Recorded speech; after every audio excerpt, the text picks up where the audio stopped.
Is luck real, or is it something psychological or something we attract? Now, I finished reading this book, The Luck Factor, and I'm going to share with you the four main principles of it. So, if you don't have time to read the whole book, I'll read the best parts for you. Now, there's four main principles of attracting good fortune. Number one is that you have to listen to your gut instincts and your lucky hunches. You know, the amount of times people get a bad vibe about something, or they feel something's wrong but they don't act on it because either they get talked into it by someone else, or someone tells them they're being paranoid. But believe me, if you were getting a bad vibe or good vibe, then listen to it, because that is your body's way of telling you something is right or wrong. The second thing is to maximise your opportunities. Now, with this, if you want to attract good fortune, you have to go out there and make things happen. If you sit, at home all day waiting for, fortune to come to you, it's not going to happen. Lucky people, they tend to go out and make things happen for themselves. They'll network, especially now with social media. It's probably easier, more easier than ever to, get a network of friends, a network of support group to start, to advertise a business.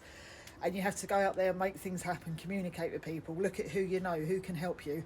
Doing those things will help attract a better thing to come into your life. The third thing is that you have to expect to accept good fortune. You have to believe that you're worthy of good things, happening to you. Now, for most of my 20s, late teens, early 20s, I earned appalling money. I worked as a chef, absolutely hated it. When I did finally get a better job as cabin crew and I was earning twice as much money, I actually felt guilty that I was earning it. And I don't know why, because I've always worked and I've always worked hard for my money, but because I was so used to earning, crap money, I didn't feel I was worthy of it, which is absolutely stupid, because of course I was worthy of it. I was doing the job, I'd worked hard to get there, and you have to believe that you are worthy of good things. There's no reason why you shouldn't be. And number four is turning bad luck into good luck. Now, sometimes when things don't work out, we can get disheartened. But just before I got the job as cabin crew, I was going through a really, really hard time. I was broke. I'd left my catering job. I'd gone through a really, really bad breakup. It all seemed, terrible. But those things led me to getting my dream job.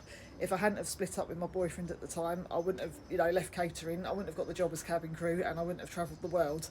I do believe things happen for a reason, and if something has, I don't think there's such a thing as rejection. If you have been rejected, or something's not worked out, it's God or the universe's way of putting you onto a better path.